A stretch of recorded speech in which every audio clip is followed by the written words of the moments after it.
CM Faiz साहब कब आके विजिट करेंगे उन परिवार के वाले के घर पे?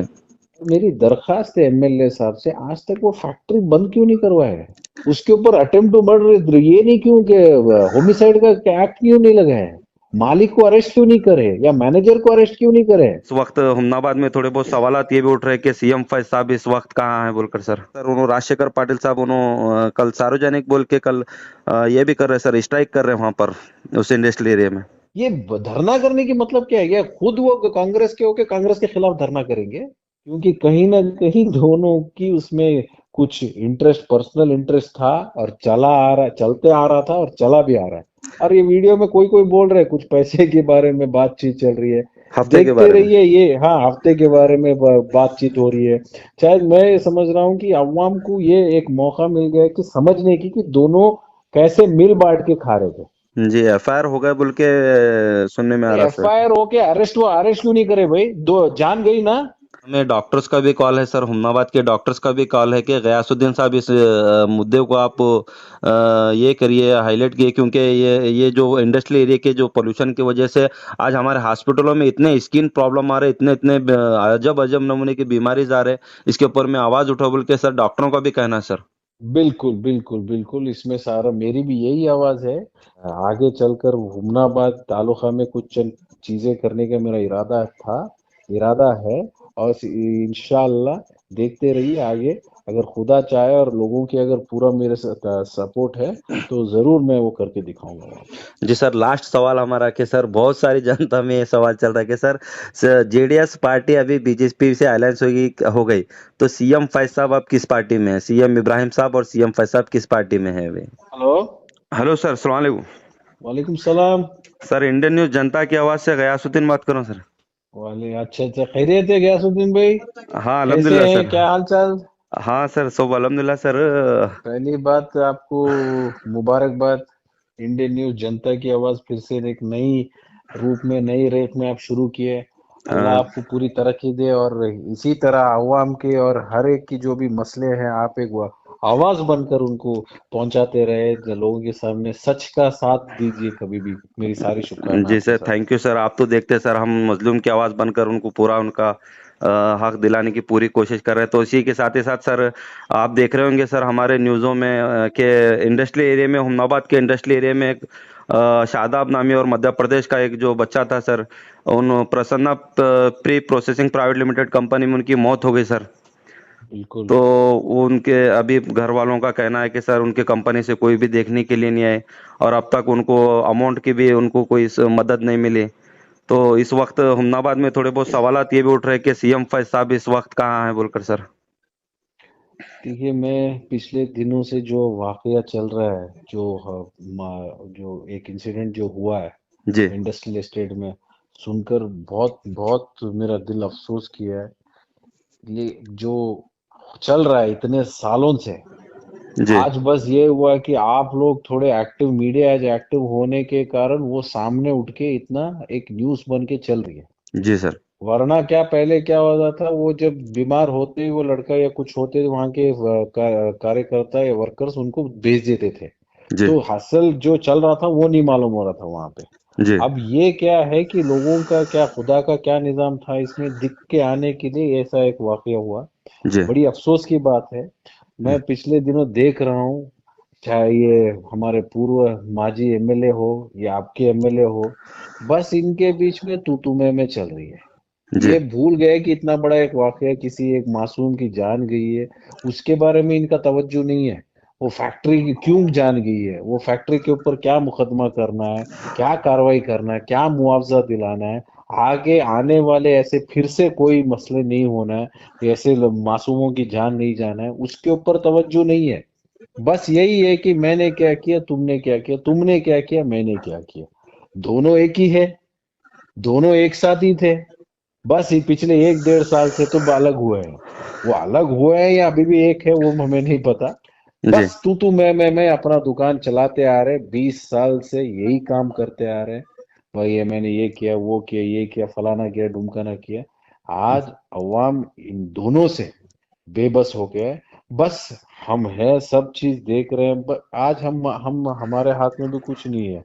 ना हमारे हाथ में हुकूमत है, ना हमारे हाथ में, बस हिम्मत है। उस एक हिम्मत से बस ये कि लोगों को थोड़ा वक्त दीजिए। अब 6 महीने एमएलए साहब जीते, देखना था कि क्या करेंगे क्या नहीं करेंगे, जी। क्योंकि नए चुन के आए थे। पुराने एमएलए को तो देख लिए, उनके हाथ से कुछ नहीं हो रहा था। अब नए एमएलए साहब आए, उनको थोड़ा वक्त दे के देखेंगे कि क्या कर रहे हैं।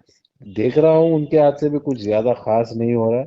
बस ये ऑफिसरों के ट्रांसफरों में, उनके गलाटों में, वो बस मीटिंगों में करने के लिए ये कार्रवाई में ये सब वक्त बिता रहे हैं। इतना अच्छा मौका हुमनाबाद के लोग, इतना अच्छा एक मौका दिए उनको जिता के, उसको बराबर से इस्तेमाल करने के बदले अपने आपसी जो भी ये है उसको खत्म करने में बैठे हैं ये लोग। जी।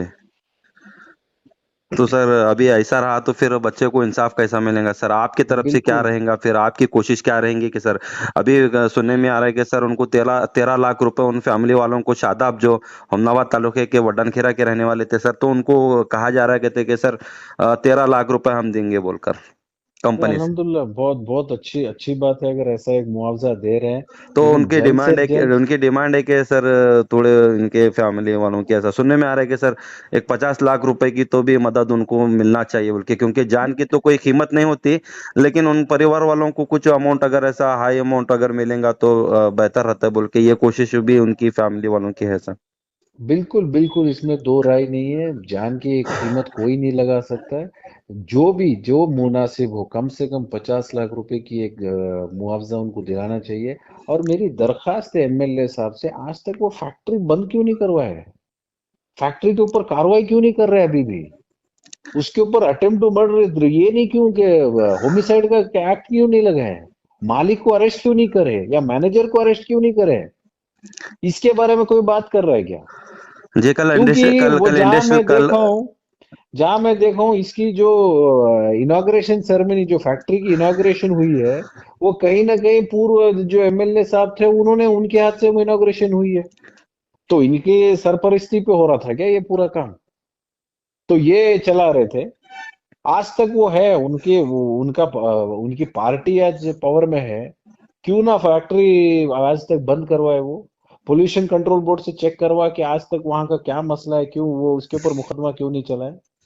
बड़ी ताज्जुब की बात है। इनके पास सारा वक्त है वीडियो रिकॉर्डिंग करवाने का, टीवी में आने का, भाषणों देने का, लेकिन सही मुद्दे पर खड़ कर, जिम्मेदारी लेकर वो मुद्दे को आखिर तक उसको अंजाम देने की इनमें कोई नीयत भी नहीं है, ना इनमें हिम्मत भी है, ना ताकत भी है, ना समझ भी है।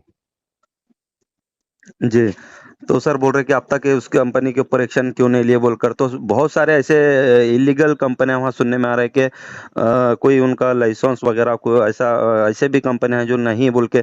तो कल जो एक्स मिनिस्टर जो 4 मरतबा के एमएलए रहे, 1 मरतबा के मिनिस्टर रहे सो, जो ये है सर, उन्होंने राजशेखर पाटिल साहब, उन्होंने कल सार्वजनिक बोल के कल ये भी कर रहे सर, स्ट्राइक कर रहे हैं वहां पर उस इंडस्ट्रियल एरिया में। देखिए, स्ट्राइक करने क्यों वो स्ट्राइक कर रहे हैं? वो अपोजिशन है क्या? उनकी पार्टी आज पावर में है ना रियासत कर्नाटक में। जी। बीदर के मिनिस्टर, इंचार्ज मिनिस्टर और उनके करीबी दोस्त है, वो आज पोल्यूशन कंट्रोल बोर्ड के मिनिस्टर है ना। जी। वो जाके उसको ये नहीं करवा, कार्रवाई नहीं करवा सकते? ये धरना करने की मतलब क्या है? ये खुद वो कांग्रेस के होके कांग्रेस के खिलाफ धरना करेंगे?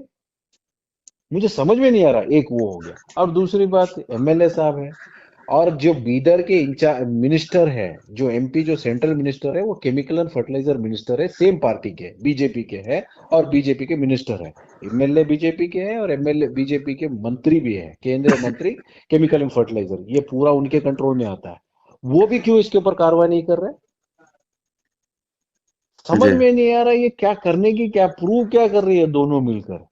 बस यही है कि लोगों को गुमराह करना है, क्योंकि कहीं ना कहीं दोनों की उसमें कुछ इंटरेस्ट, पर्सनल इंटरेस्ट था, और चलते आ रहा था और चला भी आ रहा है।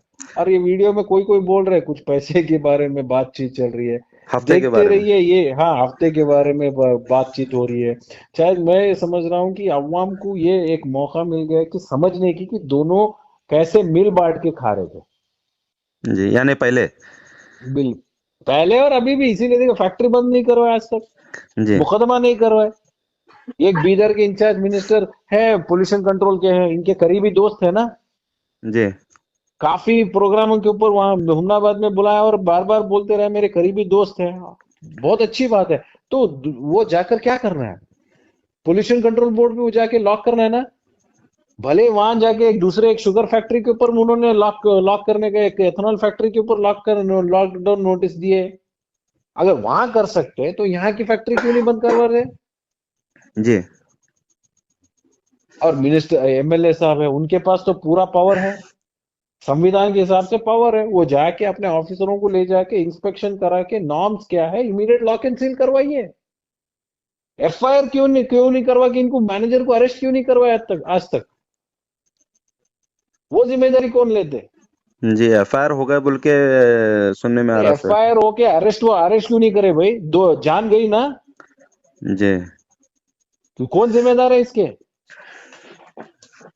जी सर तो दे ये अगर ये इसके ऊपर सही मुकदमा नहीं चला है और ये अगर माजी एमएलए हो या प्रेजेंट एमएलए इसके ऊपर अगर कार्रवाई नहीं करेंगे, आज मासूमों की जान ये तो गई, लेकिन दिन ब दिन लोग तड़प रहे हैं। जी दिन ब दिन वहां पे हालत बुरी होती जा रही है, लोगों की कमजोरियां बढ़ रही है वहां पे। जी इसके ऊपर कोई तवज्जो नहीं दे रहा। जी हमें डॉक्टर्स का भी कॉल है सर, हुमनाबाद के डॉक्टर्स का भी कॉल है कि गयासुद्दीन साहब इस मुद्दे को आप ये करिए, हाईलाइट किए, क्योंकि ये जो इंडस्ट्रियल एरिया के जो पोल्यूशन की वजह से आज हमारे हॉस्पिटलों में इतने स्किन प्रॉब्लम आ रहे, इतने इतने अजब अजब नमूने की बीमारीज आ रहे, इसके ऊपर मैं आवाज उठा बोल के सर डॉक्टरों का भी कहना है सर। बिल्कुल बिल्कुल बिल्कुल, इसमें सारा मेरी भी यही आवाज है, क्योंकि ये जिम्मेदारी है कि वहाँ के जो चुने हुए उम्मीदवारों का बढ़कर इसके ऊपर उनके ओहदा है, जी बढ़ जाकर इसको एक फैसला ले इसके ऊपर। जी सर, देखने में आ रहा है कि सर आप हर एक त्योहार पे, उरूस के मौके पर, जतरे के मौके पर आप खिदमत को अंजाम देते आ रहे हैं, लोगों में जतरे को आए वाले लोगों को आप खाना किए, फिर वो चुड़गुप्पा में दरगाह में खाना किए सर, सारी चीज़ें हम आपके देखने में आ रहे हैं सर। लेकिन यहाँ पे जनता का ये सवाल है कि सर अभी सीएम फैज साहब कब आके विजिट करेंगे उन परिवार के वाले के घर पे। मैं आ रहा हूँ अनकरीब, मेरी कुछ पर्सनल काम से मैं बाहर था, क्योंकि जब इलेक्शन के वो इसमें आया, काफी सारा काम पेंडिंग होके थोड़ा वो कारोबार ही हूँ, पूरा कारोबार थोड़ा ऊपर नीचे हो गया था, सब उसको सेट कर रहा हूँ। फिर इंशाअल्लाह लोगों के बीच में और वहाँ का भी कुछ इंतजाम करके आ रहा हूँ। ऐसा कुछ कर रहा हूँ जो मेरे आगे चलकर हुमनाबाद तालुका में कुछ चंद चीजें करने का मेरा इरादा है। और इंशाअल्लाह देखते रहिए आगे, अगर खुदा चाहे और लोगों की अगर पूरा मेरे सपोर्ट है तो जरूर मैं वो करके दिखाऊंगा वहाँ पे। जी तो सर अभी उन परिवार वालों को और हुमनाबाद की जनता को क्या मैसेज देना चाहेंगे सर। बस परिवार वालों को यही है कि हाँ, जान गई, बहुत अफसोस। हमारे लायक जो भी है इंशाल्लाह हमारे हाथ से जो होता जरूर आके आपको, जब मैं हुमनाबाद में आके मिलता हूँ मैं उनको ये करूंगा, हिम्मत रखिए, हौसला मत हारिए, और पूरे मुकदमे तक आखिर तक ले जाएंगे ताकि इसके जो जिम्मेदार है उनको सजा मिले। और रहा हुमनाबाद के सारे लोगों से मेरी एक दरखास्त कि चुने आप, समझे आज भी जिन लोगों को आप साथ देते गए, ये एक सिक्के के दो मुखड़े हैं। एक सिक्के के दो मुखड़े, बस आपस में तू मैं बोलकर बस लोगों को गुमराह कर रहे हैं। आप में जागृति आ जाइए ताकि आगे बढ़कर हर हर इसमें मुद्दे में मैं इंशाल्लाह आपके साथ रहूंगा।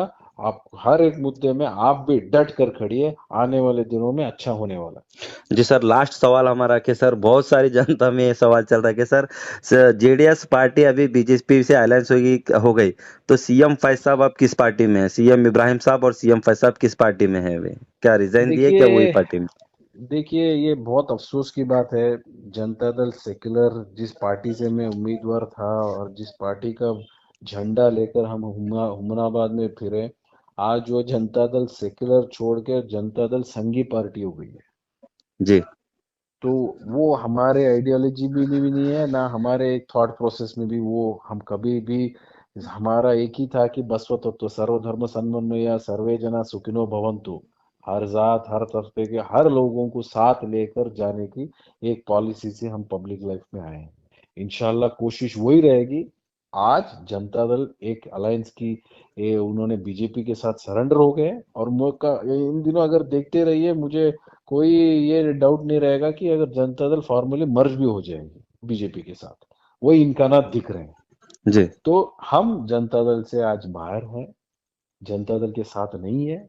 जी हम यही कह रहे हैं कि जो जनता दल संघ है वो बीजेपी के साथ गई है। हम लोग जनता दल सेक्युलर वाले हैं, जी और हमारे सेक्युलर क्रेडेंशियल्स को बचाए रखने के लिए पूरी कोशिश करेंगे इंशाल्लाह। इसमें हमारी कोई कॉम्प्रोमाइज नहीं है। जी। ओके तो सर। रहा सवाल पार्टी का।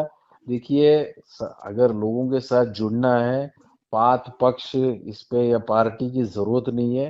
हिम्मत होना चाहिए, हौसला होना चाहिए, बाकी कार्रवाई होते रहेगी, आगे लोग बढ़ते रहेंगे, साथ जुड़ते रहेंगे, और इंशाल्लाह अवाम हमारा हाथ बिल्कुल कभी नहीं छोड़ेगी। जी।